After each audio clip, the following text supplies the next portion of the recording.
All right, welcome back to Morning Mix. Raise your glass. Or mug. A new study shows alcohol reduces stress and could lower the risk of stroke.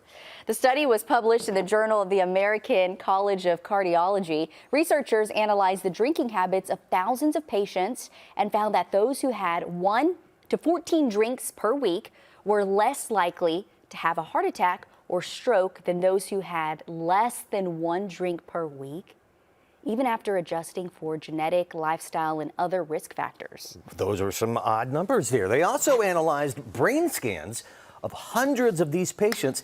They found that those who were light to moderate drinkers, they had reduced stress responses in the part of the brain that processes fear and threats, along with fewer heart attacks and strokes. However, the researchers found any amount of drinking raised the risk of cancer. And say finding alternative methods to reduce stress, well, they say that's important. So this one actually surprised me here when we were coming up with this show. I know. You wanted to lower your glass after we said that, right? Oh, I don't know about that one.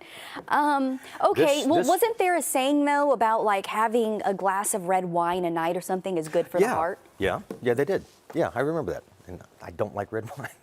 Really? Well, I love a good sweet red wine. Yeah, that is interesting. Okay, so I think a lot of people are going to be interested for the rest of the show because you're going to see, I think we're going to give you some information that you're going to be kind of interested in. Yeah, it kind of makes you like, oh, is that really true or not? Some are going to be, but again, there's studies, and sometimes I feel like I read a lot of studies and I do question a lot of things, or maybe they need to do additional testing, or we asked for the first one, why did they use twins and just not the world anyone, may never know. Inquiring minds want to know.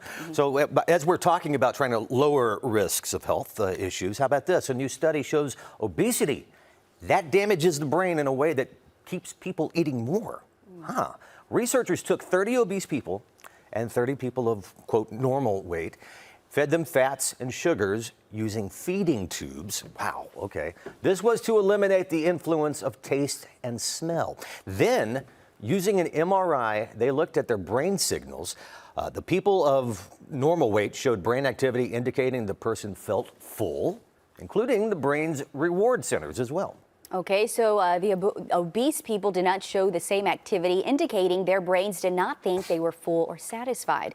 After they lost 10% of their body weight, this did not change. That indicates once the brain has adapted to obesity, it may not return to normal even after someone loses weight. So this would make it much more likely they would gain the weight back. So what you're saying is it's all a mind game. Actually, yeah. Well, you know the saying, it's like a dog will just eat, until it blows up if it's got food in front of him. That's me. I will just eat and eat and eat and eat and eat. But yeah, if it's gone, then out of sight, out of mind. I think sometimes when it comes to eating, we have to remember when we're actually full, because sometimes if someone's serving you a plate, you're going to probably finish your plate.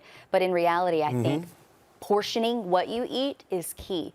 That's sometimes what I had to tell myself, especially when you're eating sweets or something you shouldn't. And, I've told other people around me that are trying to do better on their diets. It's all about portioning.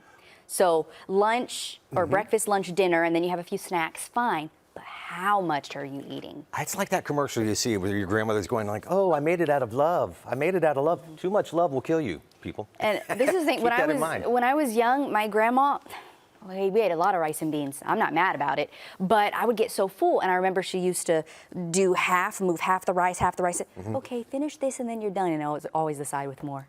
I'm like, Belita, I'm full, I can't.